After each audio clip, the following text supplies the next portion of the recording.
I got into music through my friends, and it was around like 8, 9 years old. We had started a band. It was very bad. I had this little red lefty guitar, and I fell in love with it, and I eventually learned power chords, and since then it's been amazing. Like that, or should I just start it? And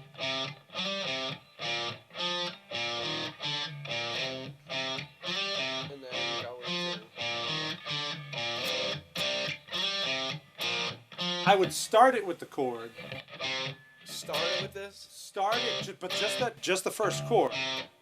That just start it with that, and then the single notes. Yeah. And then go to the chords where you thought. All right. All right. Yeah. I met a friend through Little League Baseball when I was about 9, 10 years old. His name was Andrew Allard, and he already played the guitar. His parents had bought him a Les Paul, and I then wanted one just because we were such good friends throughout baseball. I wanted to start playing music with him, and so we did, and I fell in love with it. There was nothing better than it. That was the kid I hung out with every single day, the kid I always spent most of my time with, and I went down to visit him in Florida because he lives in Florida half the year, and 2 days I got back from my February vacation, he was in a coma because of meningitis, and he passed away 4 days later, and I guess that's my real drive with music and my heart and my motivation to keep going and always carry on what he loved doing. And that's what I was thinking. Right, and every time you come back around, it should be a single note after that. Yeah. Right? Yeah. But yeah, maybe you'd give it a little bit more gusto.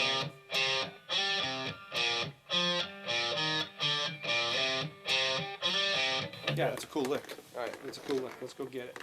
I guess my favorite instrument out of all the instruments I play would still remain the guitar because that's what I started with, and that's how I built off of what I do now. If I didn't play the guitar, I wouldn't be playing everything else I do.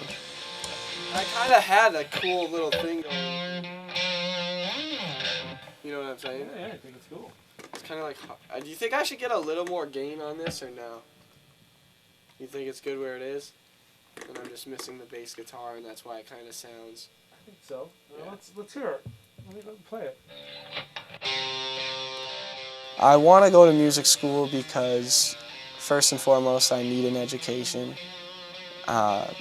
If my dream does not come true, I still need to make a living, and going to music school will assure that I can still make a living and enjoy what I do every day. I see myself in the music industry no matter what I do, because music's just my passion, it's what I want to do. I guess just go from there and keep striving every day with what I know and what I can do and what I need to do.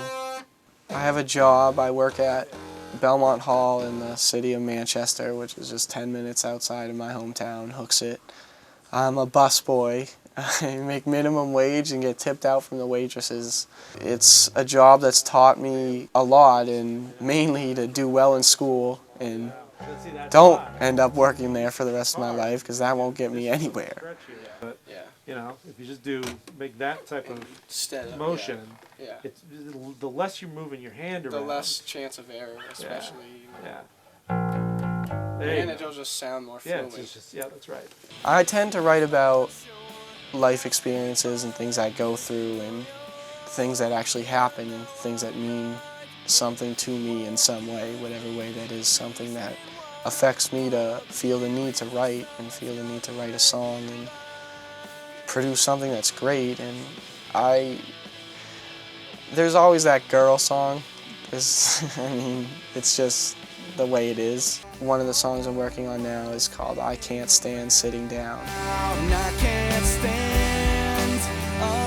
stand sitting down. To me, that means life isn't static, it's always moving. The people around you are always moving, the competition's always getting harder. Life is a competition, and you need to really strive for what you believe in, and everyone's gifted in this world. I mean, you have to just put your mind to something to make something great happen, and if you don't, someone else will. And that's kind of what that song's about, and it means a lot to me because music's what I love doing, and that's why I'm here at the recording studio as much as I can now and doing what I love doing, and there's nothing greater than that.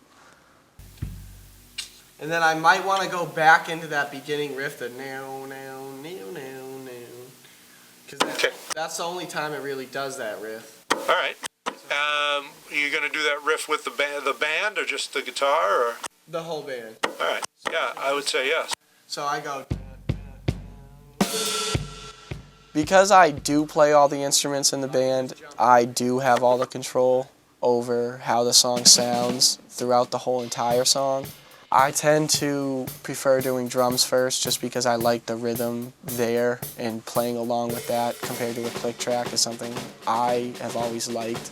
I work my way usually to guitars after the drums just because it is like sometimes to me it seems like it's the hardest part of the song because you really need the catchy riffs and you need the hooks of the song, and I feel that when all that is put down, it's really easy just to fly into the bass and roll through it and then jump on the piano or whatever it is. I just feel like me as the manager of the song, if you would call it that, that's how I usually go about my recording sessions.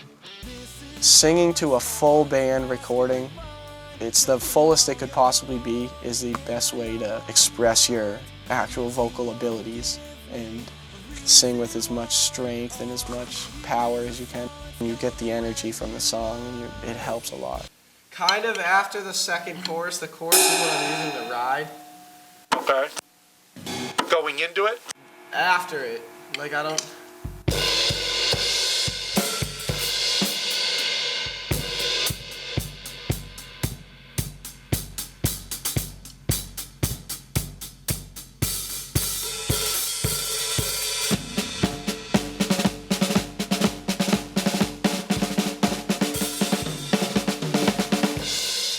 I should maybe go into...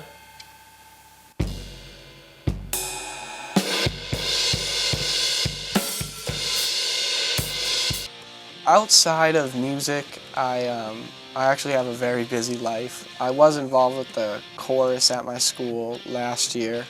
I played 4 years of Division I varsity boys hockey for my high school.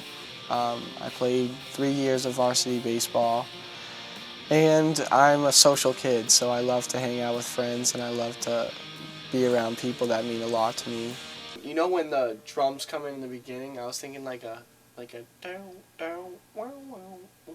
You know what I'm, like to go with the lead guitar. Yeah. Or we could put all those sweeps that we put on the last time. Yeah. And then the... I have one role model and only one. I've always and always will look up to my dad as the one person that really has been the best at guiding me through this life. And I mean, through every up and down I've had, he's always been the first one there for me. And it's not always easy because he's a commercial pilot, so he's not home all the time.